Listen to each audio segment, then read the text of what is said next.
കാട്ടാക്കടയിൽ മൂന്നാം തവണയും ജനവിധി തേടുന്ന IB സതീഷ് രാവിലെ തന്നെ വോട്ട് രേഖപ്പെടുത്തി. കൊറ്റമ്പള്ളിയിലെ അംഗൻവാടിയിലാണ് അദ്ദേഹം വോട്ട് രേഖപ്പെടുത്തിയത്.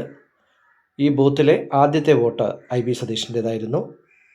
കഴിഞ്ഞ 10 വർഷമായി ഈ മേഖലയിലെ ജനപ്രതിനിധിയാണ് IB Satheesh. CTV cameraman Satheesh Pezhumoodu പകർത്തിയ ദൃശ്യങ്ങളിലേക്ക്.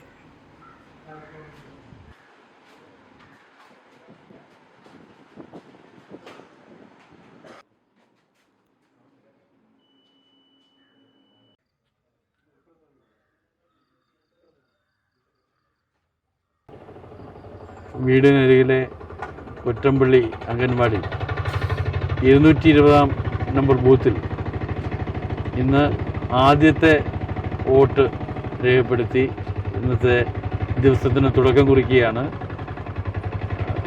നാട്ടിൽ വീടിനരികിൽ സ്വന്തം ബൂത്തിൽ ആദ്യം വോട്ട് ചെയ്യാൻ കഴിഞ്ഞതിലുള്ള സന്തോഷം.